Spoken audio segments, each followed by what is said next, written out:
சீஷர்கள் சொல்றாங்க, அடுத்த நாள் வந்து பார்த்துட்டு சொல்றாங்க இது பட்டு போயிட்டு. ஏன்னா சீஷர்கள் உடனே பட்டு போச்சுன்னு அவங்க சொல்லலை, ஆனா பைபிள் சொல்லுது உடனே பட்டு போச்சு. அப்ப எங்க எங்க இந்த வேலை ஆரம்பிச்சிருக்கோம்னு நினைக்கிறீங்க? வேர்ல வேர்ல வேலை நடக்கிறது வெளியே தெரியாத உடனே. ஒரு ஆமீன் சொல்லுங்க பார்க்கலாம். வேர்ல வேலை நடக்கிறது வெளியே தெரியாது.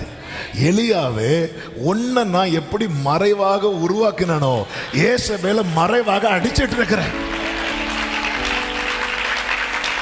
ஹalleluya சொல்லுங்க. வேர்ல வேலை நடக்கிறது வெளியே தெரியாது.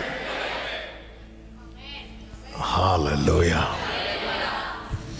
வேர்ல வேலை நடக்கிறது வெளியே தெரியாது, அடுத்த நாள் தெரியும். இப்போ ஒரு ஃபேன் ஓடிட்டே இருக்குது, சுவிட்சை ஆஃப் பண்ணிட்டோம், உடனே ஃபேன் ஆஃப் ஆகுறது நமக்கு தெரியுமா? தெரியாது. கொஞ்சம் போக போக போக போக தெரியும். ஆமே, எங்க பவர்ல கை வச்சாச்சு. ஆண்டவர் அப்படி தான் கை வைப்பார். ஒரு திமிராத கரணை தூக்கிட்டு இயேசுக்கு முன்னாடி கொண்டு வந்து நிறுத்துறாங்க. உன் பாவங்கள் மன்னிக்கப்பட்டது. வேர்ல கை வைக்கிறாங்க. உன் பாவங்கள் மன்னிக்கப்பட்டது அப்படி சொன்னதும் அவன் எழுந்து நடந்தானா? இல்ல. அடுத்து என்ன சொல்றார்? அது அடுத்து வரும்பா, நீ அவசரப்படாத.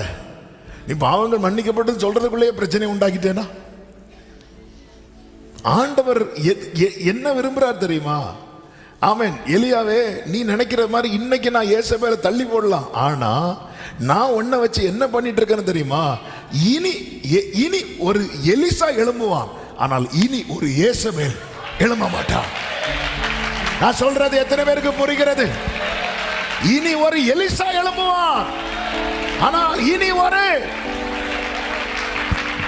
ஆமே. அப்படின்னா எங்க கை வைக்கணும்?